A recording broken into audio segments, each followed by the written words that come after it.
Hey there, hi, welcome to the channel. I am Garrett and thank you for spending some time with me today because I love interior design just like you and beautiful homes, but you always see them in their insane multi-million dollar mega mansions, and you do not have to have that to have stunning design in a normal home. We're gonna talk about it. Now, the first thing you can do to your very normal home that will immediately make it feel luxurious and beautiful is actually being able to design it in a way that fits your lifestyle. And that comes into play when you're choosing finishes, you're choosing flooring, you're choosing rugs. I'm looking around here like, what all could I choose that would have an effect on the lifestyle of this space? And that's everything.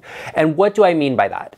You compliment me all of the time. Okay, well, naturally. I mean, there's plenty here to compliment, but you compliment me all of the time on my furniture or the pieces I have, and you say, that's so beautiful, I love that, it's my favorite piece. And guess what? They're delicate pieces that if I had, dogs that were rough with my things, if I had kids that were running around my home, I would not have those because they're just delicate. They require looking after. It's a lot of work. And it's something I'm willing to put in because I like the pieces of furniture I have. You might not be that person. You might be like, you know what? I love that fantasy for you, but it's just not realistic for me. That is normal. So you have to decide what are the finishes you can bring into your home that are going to stand up against the lifestyle you have. Or maybe you're just that person, you're like, you know what? I don't want to take care of this stuff. I don't want to spend my life cleaning my house. So I want it to be ultra low maintenance. We can do it. Example, this sofa here, I love it. Boucle, it's gorgeous. I have little Arden on my lap right now. Hi there, handsome.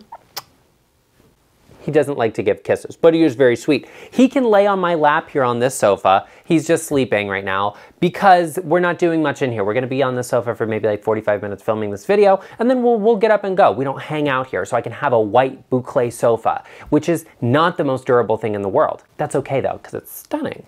But, for my living room sofa downstairs, I have a Wedgwood blue velvet sofa. Dog hair is easy to wipe off of it. It hides any sort of dust that gets on it, any little debris or something like that.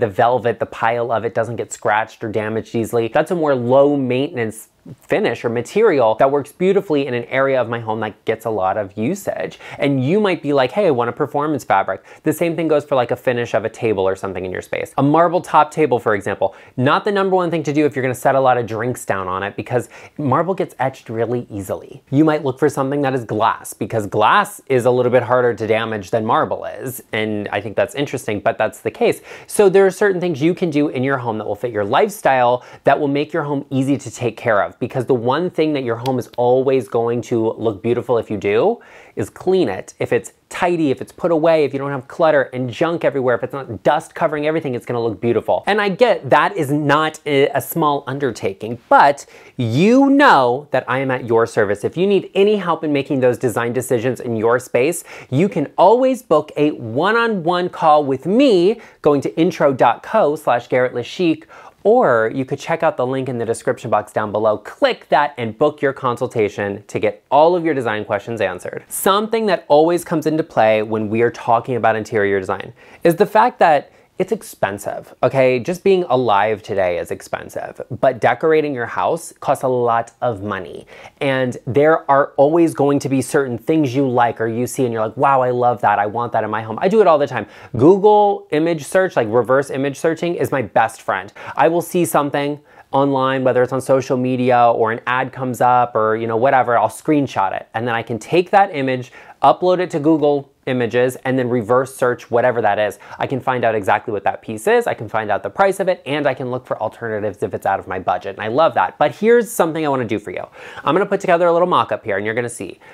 One is A and B. I want your vote. You tell me which one of these you would go for. A, black leather sofa. It's a trend-driven sofa, very cool, interesting, love it. We're gonna do a traditional style rug, hand-knotted wool, luxurious, beautiful. I haven't decided what the coffee table it's gonna be. It's probably gonna be something stone. I'm adding up all of the prices here. It's a big number, Okay, that's not inexpensive for 3 pieces of furniture. But in option B, similar but different. And you're gonna see this price point here, way more accessible, way more affordable. Option A has more expensive pieces that are more synonymous with luxury. B gets you the look for less. Which would you do? Vote in the comment section down below. And if you like any of the pieces that you see in these images, be sure you check out the description box where I will link absolutely everything for you, and you can investigate, you can see what's up, and you can check them out, and you'll see both of these sofas are full leather, they're gorgeous quality. Be sure you check them out if you're interested. Your budget does not have to define the style you have in your space or the overall look and feel. Sometimes what makes a space feel luxurious is not just about having expensive things, but it's about layering texture. It's about creating interest and depth through the tones and colors you're using in that space. You can achieve great design on any budget. You do not have to be defined by it. Also, if you see something you like and you're like, wow, I really like that, it's out of my budget, look resale, look vintage, okay? It's okay to get something that's been pre-owned or used before and give it a second life. I think that's amazing. I literally am on Facebook Marketplace for at least maybe like 2 to 3 hours a day, just scrolling and searching and looking and seeing what's out there, because you never know what you're gonna stumble across that's really beautiful and would change your space. And that's always nice too. Design is all about the hunt. It's all about curating your space, and that takes time. So don't rush it and work within your budget. Set parameters for yourself to achieve your end goal. Now those are ideas, right? Like, you know, sticking to your budget, shopping within your lifestyle's needs and requirements, but the next tip, the pro hack that designers love, and I talk about all of the time because it truly makes that difference in your home, are the window treatments. If you go and tour a model home or you go on like a parade of homes, the houses always have beautiful window treatments because they take a normal house, no matter how large it is or how small it is, and that's okay. They are going to make that design feel intentional and feel beautiful. That's a designer quality finish. You know I have my favorite drapes. I'm going to link them below for you in my Amazon storefront. Be sure you check them out. That window treatment section is so good. Oh, you absolutely have to check it out. But doing great window treatments makes a difference. Here's a space, for example. It's a good home, you know, nice space. We can't necessarily say how big or how small this house is looking at this because it's just a room with a window in it, right? But we can up the ante by doing something gorgeous with the drapery. I love a Roman blind and I love layering window treatments, so that's what I'm gonna do. I'm gonna take the Roman blind and put it on the wall, apply it there so it's oversized, and I can play with the height a little bit. I can make that window appear like it's larger. This is a great tip if you're buying a new built house. Like, you know, if you get a house that has 9-foot ceilings, but the windows only extend to 7 feet, you have like 2 feet of space there. It's like, well, what are we doing here? How do we fill this up? How do we make it look normal and not like there's 2 feet of space between the ceiling and the window where the drapes are? It's crazy. You do that with a Roman blind. You hang it on the wall. You could hang it a foot above that window, and that will make the window look like it's much taller. Next, we layer drapes over top of that, and I'm gonna take them kind of either to the ceiling or at the midpoint. It just depends whether you have crown molding or what the scale of your home is. If you have, you know, beams and moldings and trim, you don't need to take the window treatments all the way to the ceiling. You can take them to the midpoint between the Roman blind and the ceiling. That's a good place to put them, and that also saves you a little bit of money on the length of the drapes. They need to go to the floor. I like pinch pleats. Here's a pro tip when you're ordering those. The pleats themselves have to be under the curtain rod. You use rings, they go under the curtain rod so they fold nicely and extend to the floor. The ones in my Amazon storefront actually have adjustable hooks, so they're super easy to use. Even doing something like an upholstered valance could be really great, and that would get you a more custom look without having to go custom on your drapes. And I think that's interesting also. And I always get a ton of questions about what do I do if I have baseboard heaters? That's normal. I don't personally believe in putting fabric near a baseboard heater because I think it is a fire hazard. Regardless of what anyone thinks or feels, I also don't think they're extremely functional because all of the heat moves upward and then gets trapped behind the drape, so it's not actually in the space. Like, that just seems stupid to me, so I don't like that. But I would look for something like a Roman blind. Do something inset. You can actually layer them if you want blackouts. You could do blinds inside the window frame, and then you could do a Roman blind outside that would double up on the blinds and really give you a lot of light filtration or blockage if you need that. So there are creative options out there for every space. Once again, if you're struggling with window treatments, no matter how big or small your questions are, I can answer them for you, or I can at least give you my take or my opinion, what I would do on them. But I really do need to see them, so I would recommend booking a consultation with me. Like I said before, use that link in the description box, intro.co/GarrettLeChic. I love a shameless plug twice in a video. Oh, speaking of very beautiful, look at little Arden. He's so sweet. And I match you today, Arden. Look at, I wore this specifically so I would match you. You are just like so tired. He's about to pass out in my arms. It's so cute.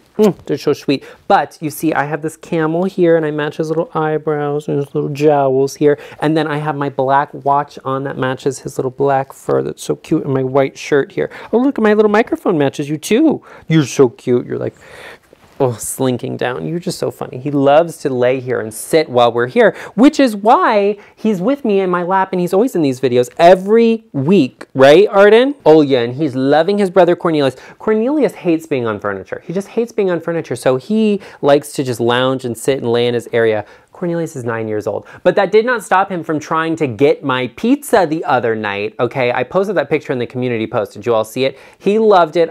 Here's the little video of Cornelius coming after my pizza. You tried to get it too, and that wasn't very nice, and I did not share it, okay? Because Cavaliers can't have pizza. Neither can Bulldogs. But the two of you are BFF, which is why you and I at home, you and me, we should be BFF too, and you should become a part of the LeChic family by hitting that subscribe button and joining us. Be our friend, Arden, isn't that right? Yes, become a part of the LeChic family, hit that subscribe button. While you are at it, I would love if you gave this video a like, and I also want to give a massive thank you and a shout out to all of our LeChic family members who have been showing up for these videos, who have been clicking on them in the first hour and have those notification bells turned on. It truly makes the world of difference to content creators like me in defeating and battling YouTube's algorithm, and I am so incredibly grateful for all of you. And Arden and I want to let you know that we do appreciate every single one of you who views these videos, no matter what time you view them at, okay? So that's a sweet little thing that Arden wanted to share, isn't it?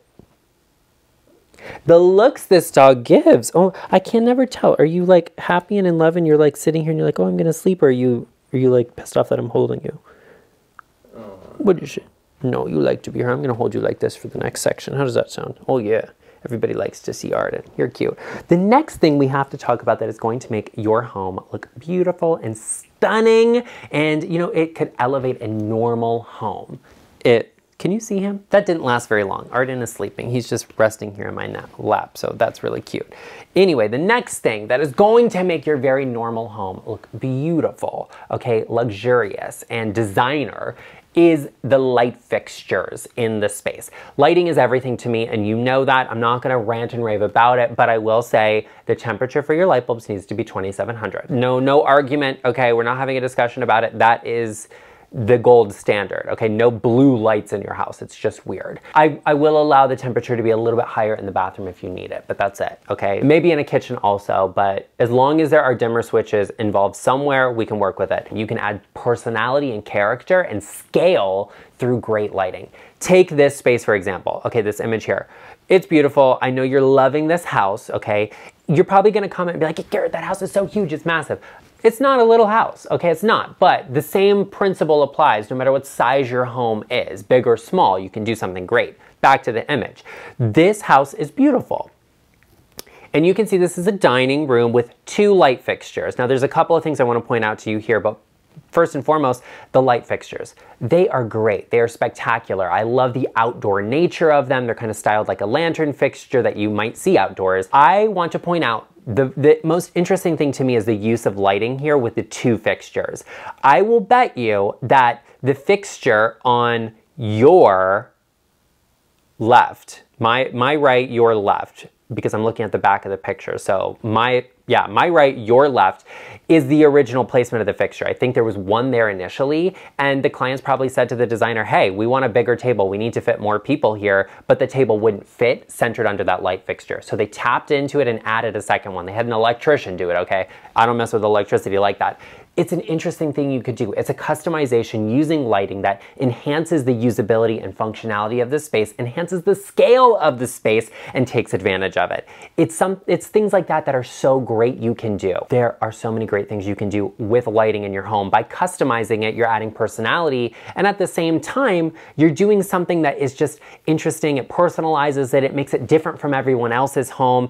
I love a big, oversized light fixture, okay? I want something that's got great scale to it, it that really enhances the space, because I just feel like otherwise the space looks empty with like a teeny little dinky light fixture. Like, don't give me some miniature thing, okay? Go big or go home. And I love that for you, and I love that for me. The next thing we have to talk about when it comes to your home is actually all about social media and not being enamored by it, not falling for trends, because you have to do your own personal style. I get hundreds of offers a year to work with brands and companies, okay? Hundreds of them. I turn them down all of the time. I think year to date at this point, I've maybe done 7 deals with brands that I've either worked with before, I believe in, or I think are great. But, you know, a lot of other content creators have to create content based on not their knowledge and experience, unlike me, but on the stuff that they're buying or getting from these brands. So they're constantly rotating things through, showing you something new, and it creates the effect that you have to do that in your home also, that you constantly have to be buying and buying. And listen, I'm not trying to take anything away from my peers or colleagues, but if you see something you like and you think that's right for you that they're showing you, I'm not telling you not to buy it. I'm not telling you not to support the content creators you enjoy. I would prefer if you supported me, but that's okay. You have to buy things that you like in the long term, whether they are trendy, whether they are in right now or not. Just wait for it to come back around. Maybe it will, maybe it won't. Do not fall victim to trends via social media in your home, because you're going to have a space that you don't like very quickly if you do that. Okay, social media is constantly changing. Your algorithm is going to show you something today and one different thing tomorrow, and then you're going to be tired of it. Don't fall victim to that. Stay true to your personal style. That's what's going to make your home beautiful in the long term. Whether you have a big mega mansion or a normal home, it can be beautiful as long as you stick true to your style and focus on the details. You may have a normal house and we are trying to elevate it, so be sure you avoid mistakes that are gonna make it look cheap, like I shared in this video right over here that I would recommend you check out, because I'm looking around here thinking like, it might help you. Be sure you click on this video right here and I will see you over there.